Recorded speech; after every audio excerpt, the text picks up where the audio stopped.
Chief Executive Officer of the National Council on U.S. Arab Relations. We're a non-governmental organization, nonprofit, and we were established in 1983. We have headquarters in Washington, D.C., but we have followers, participants in our activities throughout the United States, and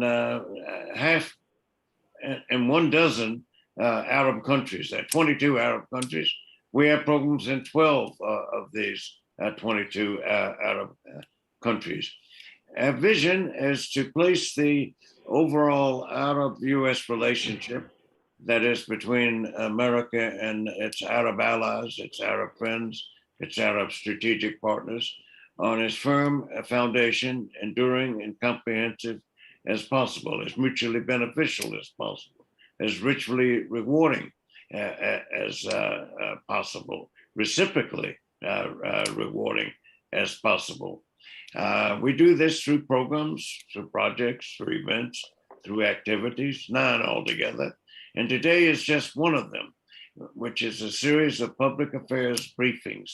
And our vision, as I mentioned, is to place this relationship on as firm a foundation as possible, more than it's ever been, more than it is now, and more than it is likely to become, unless enough good people on all sides work for this accomplishment as such.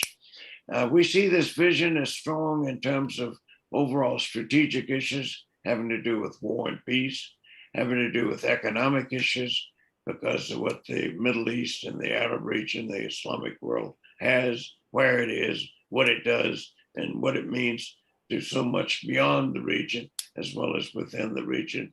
There's the political aspect, of course, which is the thorniest of all.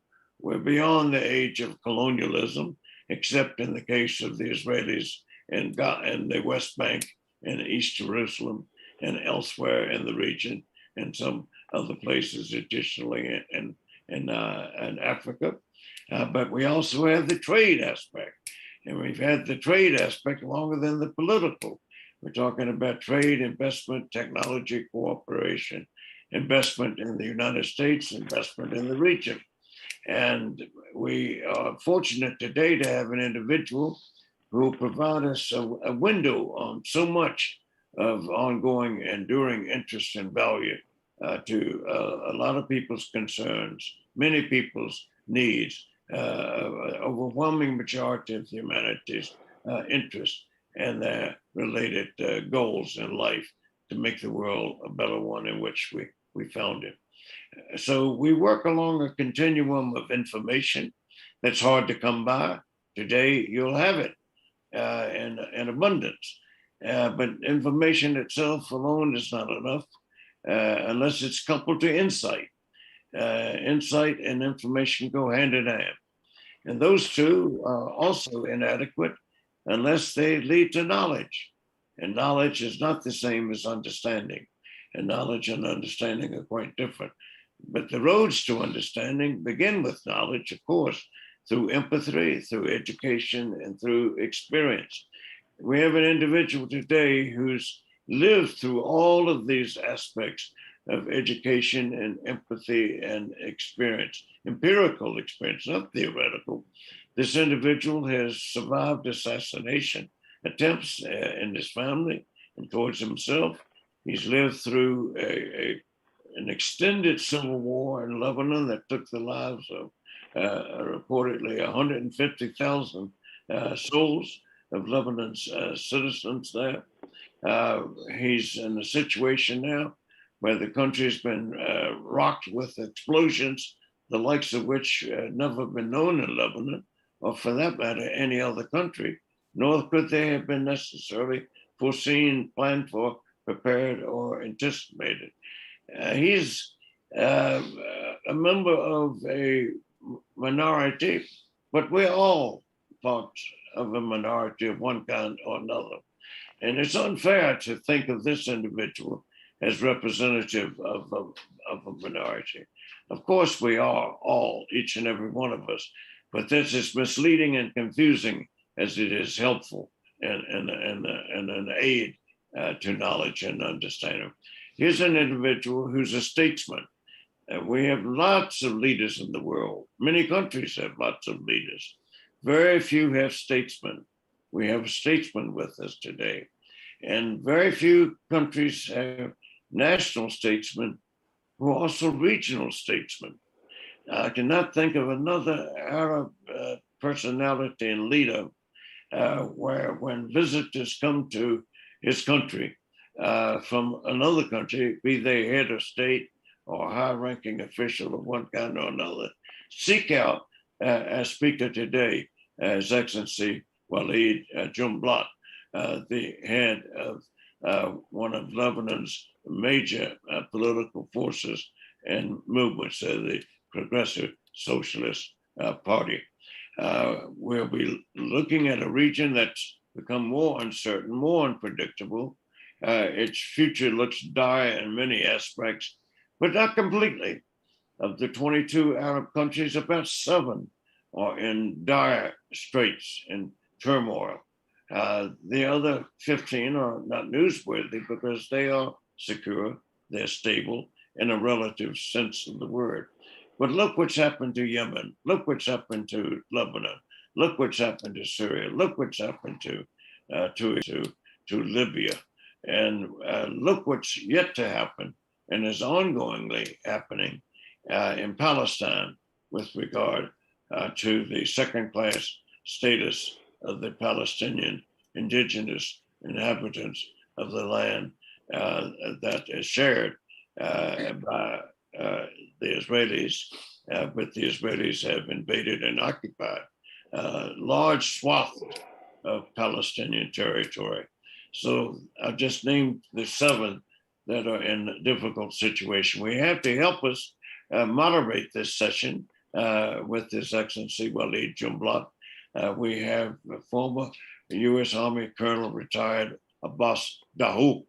Dahouk is a larger-than-life individual himself, in the sense that he was an individual who was educated in the former Soviet Union.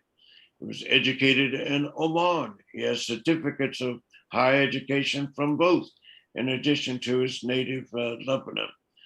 He had the very prominent, prestigious, demanding, responsible post of U.S. Army and Defense Attaché at the U.S. Embassy in Saudi Arabia in Riyadh, and very much involved with the Saudi Arabian National Armed Forces, and also as an advisor to the U.S. Secretary of State on matters pertaining to the nexus between political matters and military matters, between military matters and political matters. We're looking forward to what we call a cerebral massage with His Excellency, led by our board member. We're proud to have with us today Abbas Dahouk, Colonel Dahouk. Thank you. Dr. Anthony, thank you very much for this kind introduction and kind words. And good day and good evening to our listeners here in the United States and abroad. And welcome to our discussion with His Excellency Mr. Walid Joumblatt on to explore dynamics in Lebanon and the Middle East writ large. Your Excellency, thank you for joining us. I believe you're joining us from your residence in Beirut. Yes. Before I start the conversation on the political and the economic issues, first I would like to ask you about the COVID-19 situation in Lebanon. This is the topic of the hour, not only in Lebanon, in the United States, and worldwide. We know that you got your shot recently. We know that we have multiple non-government organizations in the United States try to assist to bring supplies and to Lebanon, like the American Task Force for Lebanon, like the Lebanon for Lebanese Foundation, and People to People Aid Corps, and so on. And also we know some local organizations that they're working also hand in hand together with the U.S. organization like Farah Foundation, and they're doing great work, and things I think are moving. But obviously this is not enough, and probably I would like for you to give us a status of COVID-19 situation and what is urgent, and how do you focus them to somehow control this pandemic? Well, the urgency is in accelerating the process of vaccination. Now the process is a little bit slow. We are getting mostly Pfizer, then will come, I think, AstraZeneca. But some Lebanese merchants will bring the Russian one, but they will sell it at a quite high price at $38, which is not accessible to ordinary people. The Ministry of Health is doing its best, but the pace of vaccination is slow. So we have just finished 1.4% to 5%. Second, which is more at stake, that with the collapse of the Lebanese economy and with the gradual but systematic emigration of doctors, of the medical staff, nurses from Lebanon to the Gulf to everywhere. Now the whole health system of Lebanon is at risk, and this is where we might lose one day our role as being in Lebanon. Well, the hospital of the Middle East, the elite of the Middle East who used to come to have care in our hospitals and others. Now, this is at terrible stake. What can be done? I do thank all the organizations in the state that have helped us. I hope, mainly because now I'm speaking to American audience, do what you can to help AUB, okay, and to help also LAU, other American financed or helped organizations. Of course, the NGOs are doing their best, but the challenges are big. As long as we don't solve as Lebanese our own problems and we start working together, all of us, without excluding anybody, all of us, to form a government. Nobody outside will help us. Nobody outside will help us. And we are, sorry to say, so many emissaries, so many ministers, so many visits to outside. Nothing will be solved outside. We have to solve it internally, a compromise. If we don't adopt a compromise, Lebanon that we used to know will cease to exist. Lebanon of plurality, of diversity, will cease to exist. Now, we are more at stake about the future of Lebanon than during the wars. Sorry to say that. Okay, thank you for that. So on your bio, you say that you're the president of the Progressive Socialist Party. And so how do you see the role of this party to basically take Lebanon from this dire state you just mentioned? Could you tell us a little bit about the party, and how do you navigate, in this sectarian atmosphere with this progressive socialist agenda? Let's say that my father, Kamal Joumblatt, had a dream to change the system, the confessional system of Lebanon, to a non-confessional system, to have equal rights, equal rights, everybody, but and to have a social welfare approach, meaning making the rich, and we used to be one of the greatest feudal landlords, making the rich, the feudalists, the capitalists pay more, pay their due, like now what is President Biden is trying to do. I mean, after the terrible liberal past economy, which was reducing taxes, my father didn't believe in that. I don't believe in that. Well, he failed. He failed because there were so many obstacles inside Lebanon and outside Lebanon. Nobody wanted to modernize this country. Nobody wanted to have a modern country. I mean, although we have elites, but we were, this is why part of it, he was assassinated in 77. Correct.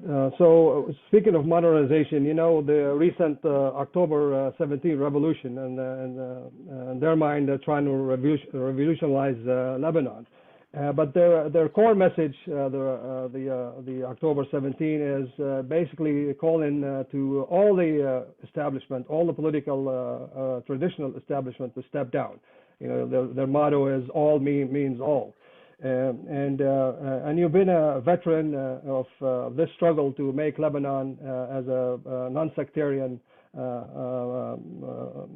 country.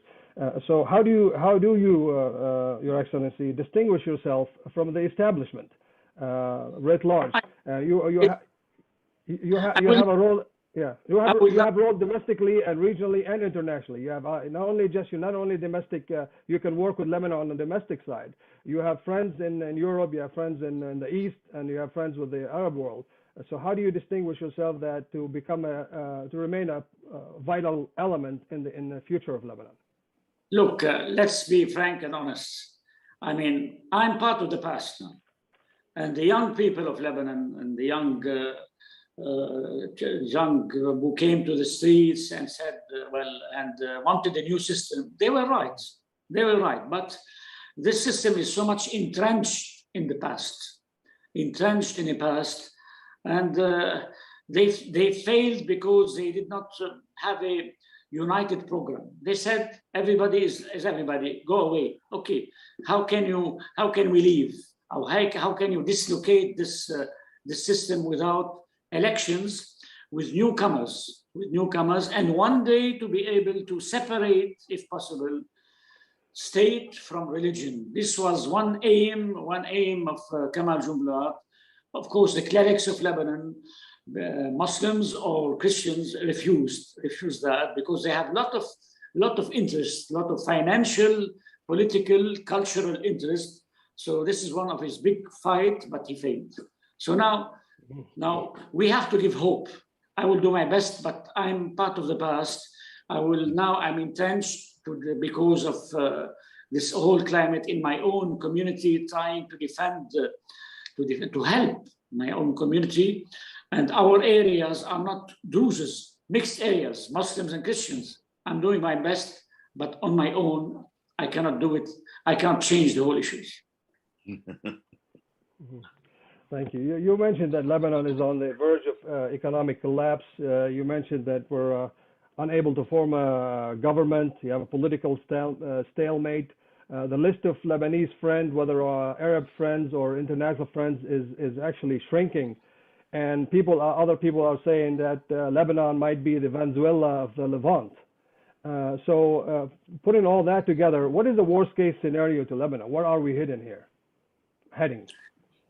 The old Lebanon that you used to know, that started with the creation, because I'm graduated from the AUB, with the creation of when the Syrian evangelical mission came to the Middle East and started in 1864, I think, before the creation of the Great Lebanon by the French.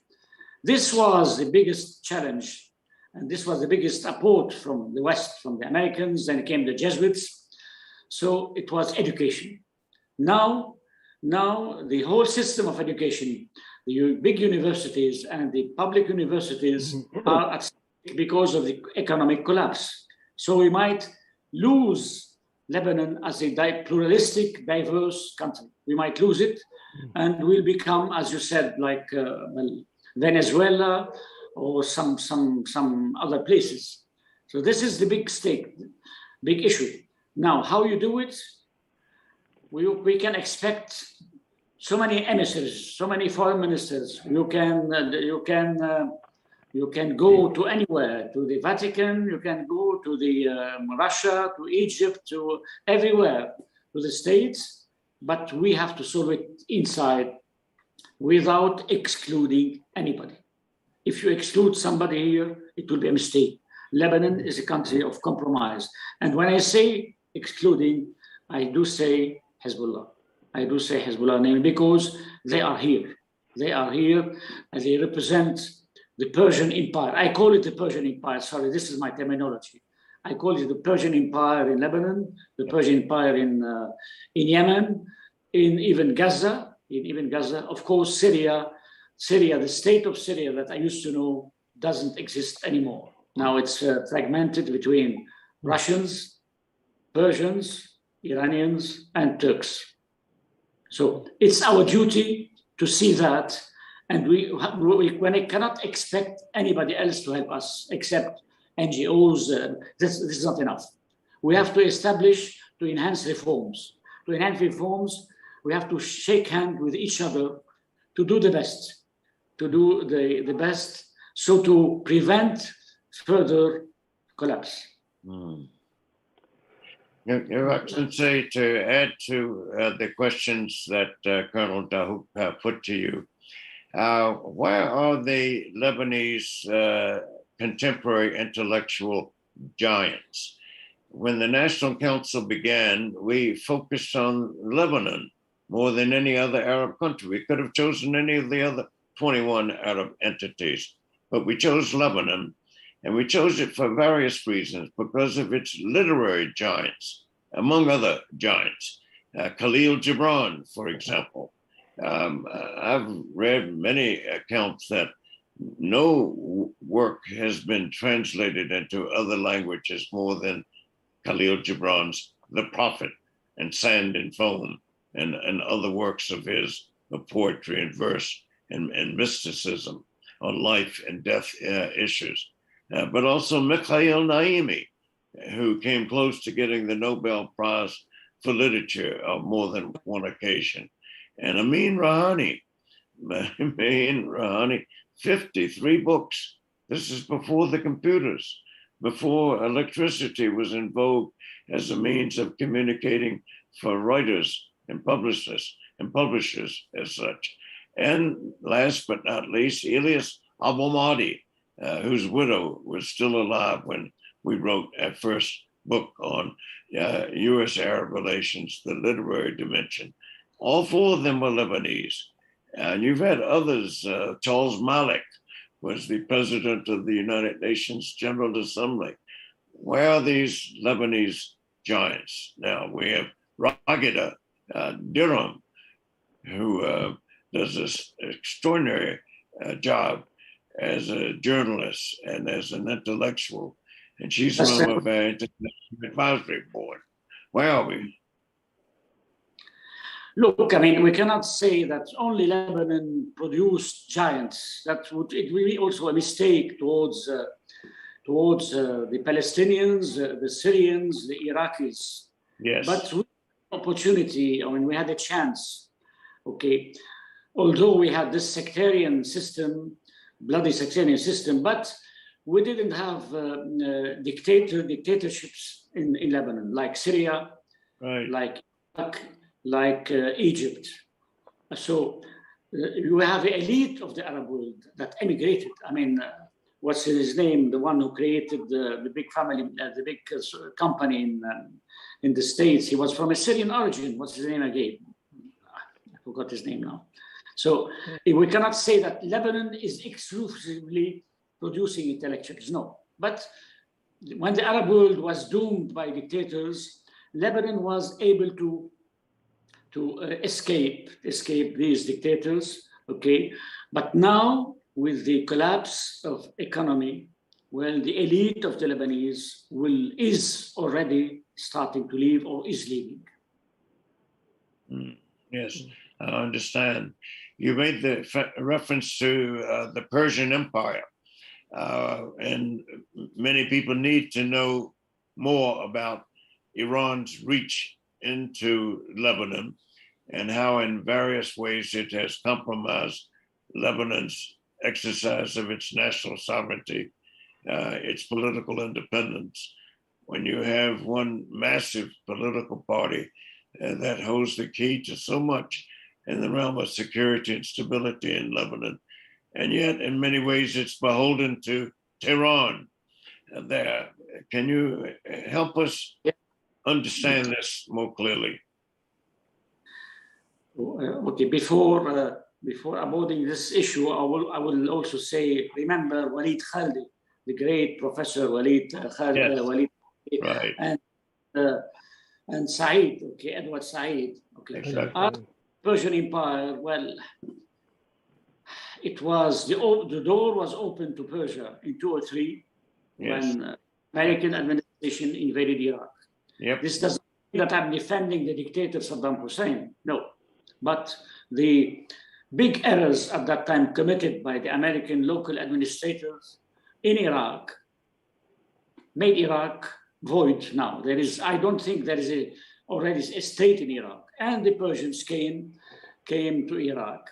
Then you had also this connection, this political connection between the rulers of the Syrian regime, let's say the Alaouite, some of the Alaouite rulers, yes, with the Persians, and it created slowly but surely the emergence of Hezbollah in Lebanon, which is played a role, very important role at one time, liberating Lebanon from Israeli occupation, but now they are, one of the big factors, or let's say one of the main principal parties in Lebanon. You cannot avoid their presence because they are not foreigners.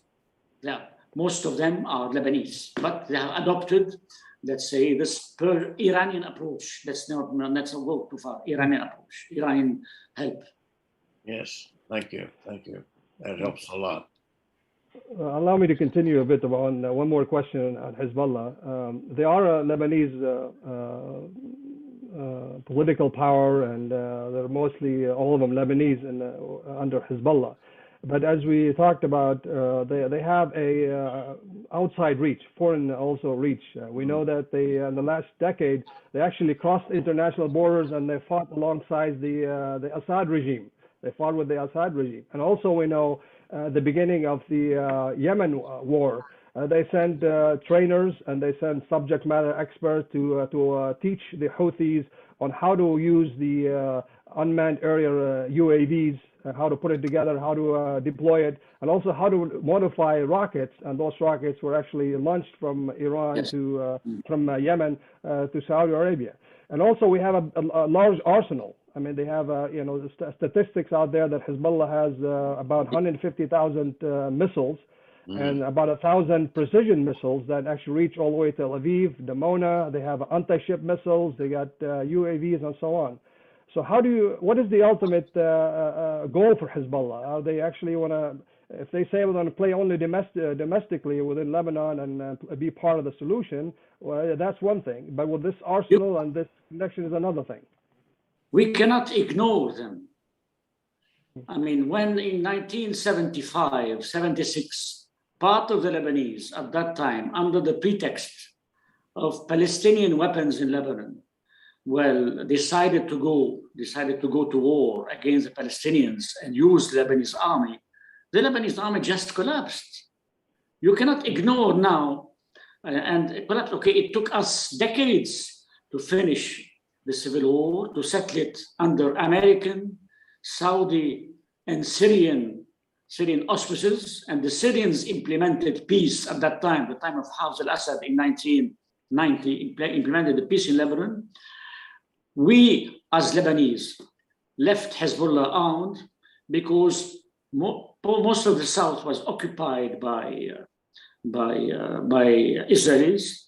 When then later on, of course, they are here, and they challenge Lebanese authority. They are part of the system. They have their MPs in the parliament. They have their ministers in the government. So only a compromise, and now this compromise is not going to be local, is not at all to be local. Sorry, the past days when you had strong leaders in the Arab world like Nasser, you remember Nasser and the 1958 revolt in Lebanon and the compromise that occurred for the safeguard of Lebanon between Nasser and Eisenhower at one time, if I'm not mistaken. Okay. But you had, and then came Assad. Assad, even as a brutal dictator, okay, but respected the state of Lebanon. He did not want to abolish the state of Lebanon. Now, you don't have this, how should I say, this equilibrium outside. The Arab world almost doesn't exist anymore. You have to face now the Iranians. Let me remind you, in 1918, just after the First World War finished, okay, and the surrender of the Ottomans. But the Ottomans at that time were at the gates of Basra, the gates of Iran, and the Ottomans were in Palestine, Lebanon, Syria, Iraq, and in Yemen, in northern Yemen. Now, very strangely, after 100 years, another presence is there, where the Persians are Lebanon, Yemen, Syria, Iraq. 100 years. So how to face it? We've got to be very patient. We'll see now with the Biden administration, they have started their dialogue with the Iranians, okay? And the policy of Trump was totally nil to get out of the Obama Accord about the nuclear issue. Yes. Now, the Iranians are very patient. They will use the Houthis. They might use the Hezbollah here. They have their assets everywhere. Now it's going to be a long process. We hope that in this process, we'll be able to say to Biden, somewhere to Rob Malley and others as well, in your negotiations with the Iranians, remember that there is a small country that still exists called Lebanon.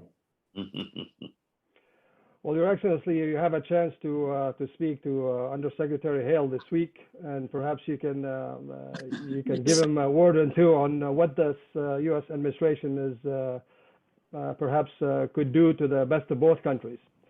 Let me take you out to Russia. You've visited Russia and the Soviet Union many times, and also you hosted Russian officials back in your village during the Civil War. And Russia is back. Russia is back. You know, they helped the Assad regime to basically win the war in Syria. They're back on its feet. You know that they established a very solid naval port now in Tartus. They're in there to stay. They show projected military power. They projected their loyalty to their friends. And also they promoted their military industry and fielded some of their weapons. And now they're selling air defense missiles to Turkey and perhaps Iran and maybe some of the Gulf countries. How do you explain this return of Russia back into the region? Russia is already in not only in Syria, it's already in Egypt and Western Egypt. It's already also in Libya. So how do you explain that?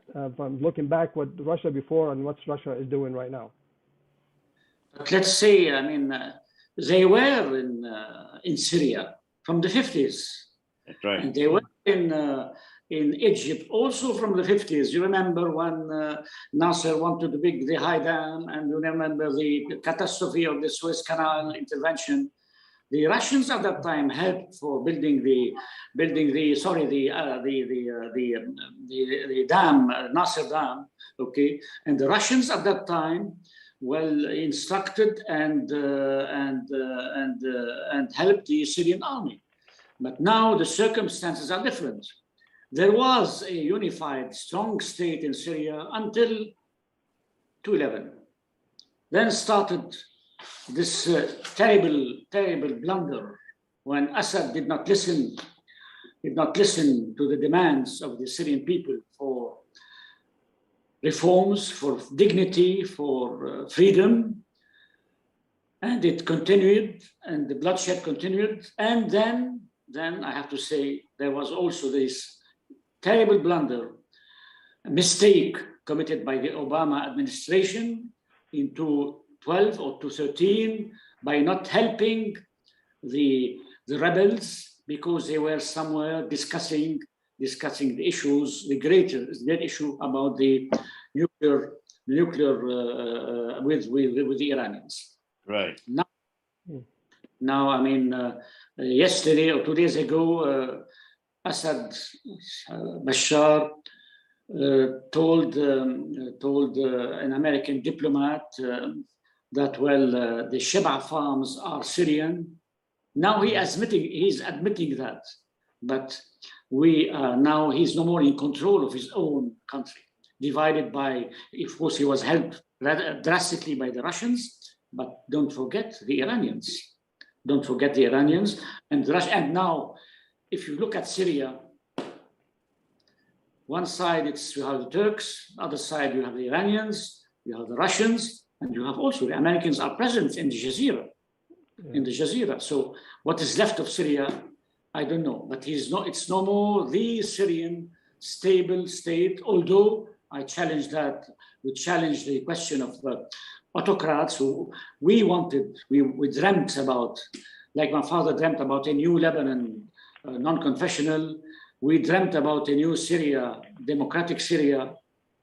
Well, our dreams are over. Our dreams are over. And Syria, the pivot of stability in the Fertile Crescent, is on the verge of collapse. What with regard to Iraq, along the same line of reasoning? Syria had pretensions to the mantle of pan-Arab leadership. Iraq as well, under the Ba'ath Party. Both have been smashed to smithereens for different reasons, but you rightly alluded to the 2000 disastrous American decision to invade and occupy Iraq and to disband the Ba'ath Party, disband the National Armed Forces, disband the police. I mean, this was a recipe for chaos, like no other recipe for chaos imaginable. Can Iraq, or how can Iraq go forward? How can it be put back together, if at all? How do you see Iraq? I'm not an expert on Iraq, but also like Lebanon, sir, and like Syria, and like Palestine, Palestine became now Israel. Okay. Well, Iraq also was at one time a creation of the British. When Faisal, the son of Sharif Hussein, who dreamt about the Arab unity thanks to the Arab Bureau, the English Arab Bureau, the British Arab Bureau in Cairo, and thanks to Lawrence of Arabia, well, then he was deposed by the French. He ruled Damascus for 2 months. He was deposed by the French, and the British took him to Iraq, which is also a new entity. Of course, at that time, the Arab national movement in general, before dictators, was genuine, from Iraq to Syria to Lebanon to everywhere. Yes, was genuine for a new Arab world without dictators and without occupation, colonialism. Well, this was abandoned, or they were forced to abandon that. They were in exile, or they were when the first coup d'etat in the Arab world happened. It was in Syria, and it was the Americans, the coup d'etat of Hosni Zaim. Then came Nasser in 1952. He was our idol, of course. As for we were Arab nationalists, Nasserites, but he was also terrible in establishing his dictatorship, not as bloody as Saddam Hussein or Hafez Assad. Okay. Yes. Thank you. Okay. Your Excellency, you mentioned the word pivot earlier, and we know that the United States under the Obama administration had this policy of pivot to Asia, or rebalance to Asia. But we talked about Russia came back, kind of pivoted, or they came into the region. And also we know that China is actually now pivoting or rebalancing, getting closer to the Middle East. They already have a base in Djibouti on the western side of the Gulf, and they just have a 25-year agreement with Iran. So I see that as a counterpunch to what we're trying to do on the Far East. Okay. So do you think with this closer and closer with Iran and the association between Iran and Hezbollah, would that also affect the politics of Lebanon? Maybe they try to make Lebanon, instead of Lebanon facing the West or Lebanon facing the Arabs, now, it's a fait accompli where Lebanon will be facing Iran and China, or basically aligned with them. Mm. I'm not going to venture into, sorry to say that, into discussing so big issues. Don't blame the Chinese or don't blame the Russians or anybody when there are no more Arabs to able to have their own, to stabilize, to maintain their own existence. There are no more Arabs. Okay, so now back to Lebanon. Well, I think we can go and discuss these issues, international issues, for hours. I'm sorry to say that, but it will not solve. It will not solve here inside Lebanon the question of the necessity of a compromise. And here, Lavrov in Egypt, when he spoke to his counterpart, the Minister of Foreign Affairs, he said there is a necessity of a government in Lebanon that includes everybody. And let's remind some high position political leaders, I'm one of them, about to consider to have a daily list of the price of beans, of the price of meat, of the price of sugar, of the price of milk, powdered milk, because these are the main items now at stake. And we can go and discuss as you must. People don't care. People are beginning to starve. Mm. Fair enough. So on the economy, we know that the Gulf states have ambitious vision to diversify their economy, to sustain their economy, to move away from the fossil fuel.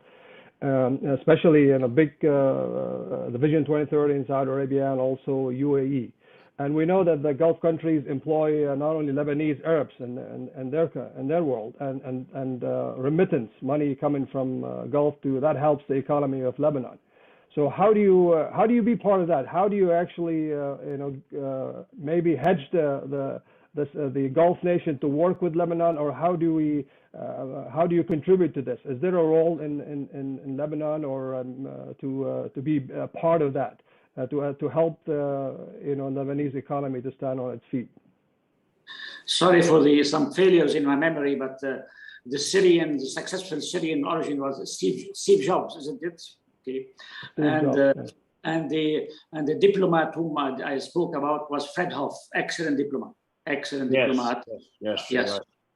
So now back to the role of the Gulf. Well, we have played as Lebanese a very important role, thanks to the Gulf, and we have, with the people of the Gulf, we have built the Gulf together. Okay, now they don't want to hear Saudi Arabia. They don't want to hear about Lebanon. Excellent, okay. But they cannot say, objectively, they are dropping most of the Lebanese, except Hezbollah. We are, and they cannot abandon the Sunnis of Lebanon, the Sunni institutions, Al-Maqasid, Dar al-Aitam al-Islamiyya, and other historical Sunni institutions, orphanage, and they cannot abandon them because of the presence of Hezbollah. And Hezbollah is here. They have their own institutions. Now they are establishing huge supermarkets with prices below very reachable to everybody. They are importing their goods from, I don't know from where. They have their own central bank, and our central bank, indirectly or directly, because of subsidies, is going to the Lebanese traders that are selling our subsidized goods to Syria, to Iraq, even to Turkey, anywhere. So they said, okay, we'll leave you. You are under Iranian occupation. That's not right. That's not true. But at the same time, we have to do something internally being to enhance what is needed to enhance reforms.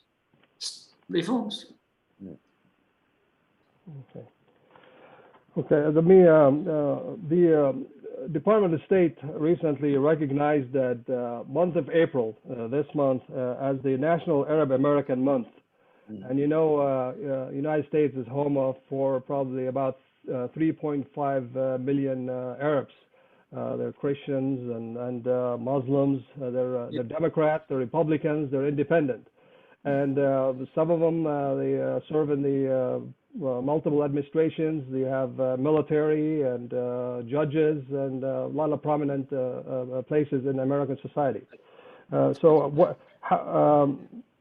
what could they do to enhance this U.S. Arab affairs, U.S. Arab Relations? What do you think the role could be, is to help, specifically Lebanon, but also the Arab world writ large? As for Lebanon, the main approach should be not to drop the Lebanese army. Thanks to the American American help. Well, we've got a lot. We have got a lot profited from American help, aid in weapons, in training as for the Lebanese army. But now, at the same time, Lebanese army, the Lebanese army soldier, which used to be before the collapse of Lebanese currency, which used to be around $500 anyway, okay, now is less than $70. So they need basics. They need food, and now the weapons are no more, are useless. They need food because if the collapse continues, and if we don't, I'm not blaming the US, if we as Lebanese don't cope together to stop this regression and to enhance reforms, well, the Lebanese maybe will have defections, the Lebanese army, the Lebanese police, because the salaries are totally irrelevant. Second, the educational part. This is where US aid is very important. And here I would like to address you to help me, to help Lebanon, so that US aid will be more open to all kinds of institutions, basically Farah,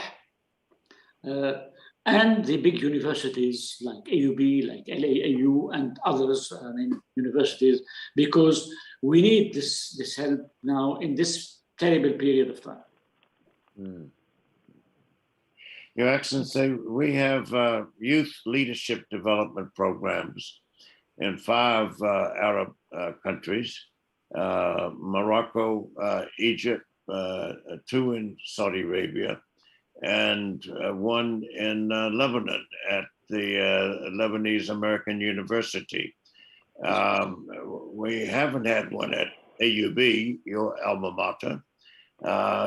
Tell us the future, the present status of AUB. It was a beacon. It was a Switzerland of the Arab world. Or Switzerland was the AUB of Europe. Where is the future of it? If there's any institution that should qualify for a Nobel Peace Prize, what is your view of the Lebanese AUB hospital? The ambulances never stopped during the Civil War, no matter what the price of oil was, no matter how violent the situation was.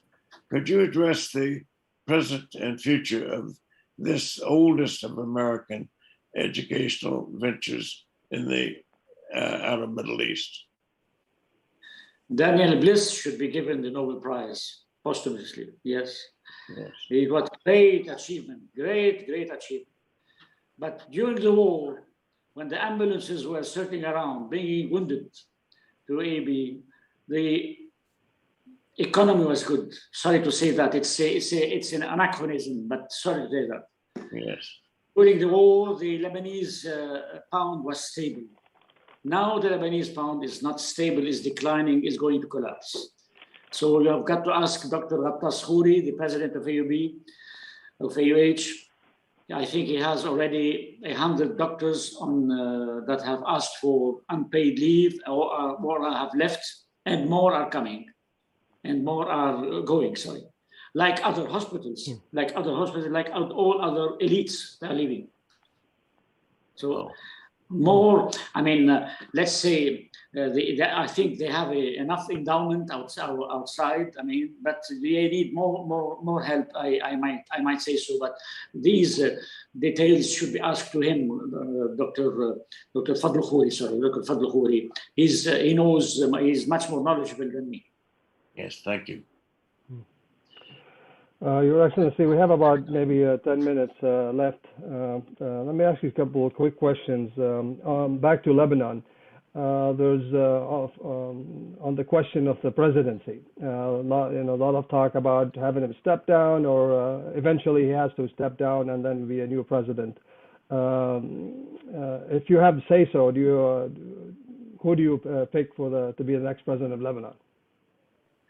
One Lebanese president in the history of Lebanon stepped down at the time of great leaders of Lebanon like Walid Joumblatt, Camille Chamoun, Ghassan Touaini.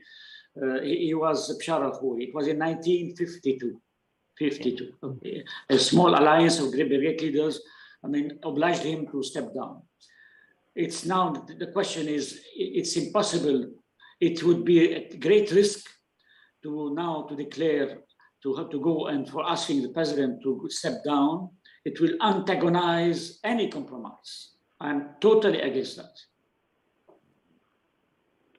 Do you have any names in mind for a future after his term is over? I mean, is there any prominent figures right now in the making that you think they're ready to take that role on this tough times for Lebanon? In the meantime, we still have 1 year and a half. I hope that Prime Minister Mr. Saad Hariri, and will understand. I mean, he understands, of course, but I mean, we are now maybe on the different wavelength, the importance of compromise. Well, for 3 years, Mr. Saad Hariri was ruling Lebanon with with Gibran Bassil and with Michel Aoun. I hope we can achieve a compromise. Okay, so to frame, to halt the collapse. I hope so. It's a question of time.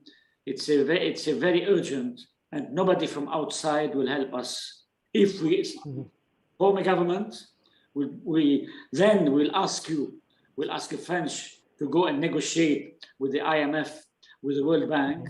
But if you don't form a government, we can do nothing. So the urgency is the government, not now to replace Michel Aoun or to think about somebody else. Yeah, Your Excellency, may I add on to Colonel Dahouk's question? The big elephant in the room when people are trying to fathom the dysfunctionality of American policies and positions and actions and attitudes towards the Arab region. The stereotype, and would like for you to address whether it's valid or not, and the implications of it, if it is valid or to the extent it's valid, of the Israeli factor in American national political life and the American Congress and any American administration there, that so much seems to have to be filtered through Israel's needs, Israel's concerns, Israel's interests, before one can get down to Lebanon's interests, Lebanon's needs, Lebanon's legitimate goals and aspirations. How can you help us understand this phenomenon and put it in context for us to understand how it makes easier or more complex the present and the future of Lebanon? Well, it's a long story to go and speak about American policy in the Middle East. Many successes, but so many drastic failures, enhancing dictators here and there. But plus they focused mainly, and they are still, on the question of Israel, on supporting the state of Israel, and after 1967 invasion of the West Bank, Yes. They couldn't, or they didn't want to refrain to stop the settlements. Now, Secretary of State Blinken said he's supporting He's supporting again, which is good after Obama's big blunders. He's supporting the two-state solution. But I wonder, where can this Palestinian state emerge in the West Bank? There is no more a place, physical place for the Palestinian state, and the trend of settlements is continuing. Yes. Now, the Israeli lobby there, well, is very important, of course, but I mean, we'll see. But I don't think now that, well, the old dream of a two-state can exist. Thank you. Thank Your you. Excellency, a final question from me, and you know that the Undersecretary Hale is visiting you. Was it in Lebanon this week, I think, and then most likely he's an old friend. He knows Lebanon, and you met him multiple times, and he's representing the new administration. And considering you have a new administration, considering what we just talked about, the complexity of economic issues, a humanitarian issue in Lebanon, what would be your message for him to actually take it home, take it back to the Biden administration? The same that I told. I don't have secrets. I will tell. David Hale is a friend of mine. I have so many friends in the U.S. David Hale, now was excellent ambassador, and an old friend of mine, Jeff Feltman, a very close friend, historical friendship. Okay, the ambassador Elizabeth Richard now. Okay, but back to the issue here. Can you oblige? I mean, not can you oblige? Can you tell the people here? I'm ready. But my power is limited. I cannot force neither Hezbollah nor the Maronites nor Samir Jaja nor Saad Hariri for a compromise. We need a government. To try to get slowly but surely to escape from not chaos, from collapse. So this is what I'm going to tell him, and I think he's retiring. He's going to report to the new State Department officials. I hope he will report that. They know it. They are saying. They used to say, Hale, a year ago when he was here, said we want reforms. Well, thank you very much. Before I pass it back to Dr. Anthony for final remarks, do you have anything else to say? Final thoughts for you? Anything you want to say we did not say and you want to cover? Share with us. Well, in this confinement, I have read a lot, which is good. One, the positive aspect of COVID, which is obliged you to read. That is good. I advise you to read also a prominent, read back A House of Many Mentions, written by a prominent scholar of AUB who used to be my teacher. His name is Kamal Salibi, A House of Many Mentions. Okay, so this is very important to understand because he gives a very close understanding of the complexity of the Lebanese society, and which is very actual nowadays. What he wrote decades is very actual nowadays.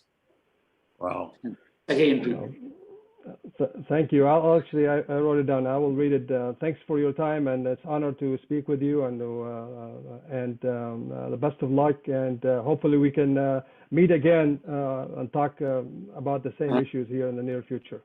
I'm ready. Thanks again. Okay. Bye. Yes. Thank you, Avasto, and Your Excellency. We're honored, pleased, and you've set a high standard for future speakers, further speakers, in our ongoing series of public affairs events, where we're trying to elucidate the issues and enlighten people with regard to the challenges and the needs and the concerns and the policy and the positions that go underreported, that people are unaware of and unappreciative of. But only through the insight and information and knowledge and understanding that you've shared with us today can we get further towards that distant goal. It's a noble goal, sir, to place this relationship on as firm a foundation as possible. We're speaking between and among friends, and the National Council on U.S. Arab Relations likes to think of itself as participatory a player in this process as anyone can imagine. And you've helped to strengthen and expand our position and role in this regard. Thank you, sir. Thank you, Colonel DeHoop. Thank you, everyone who's listened. Goodbye.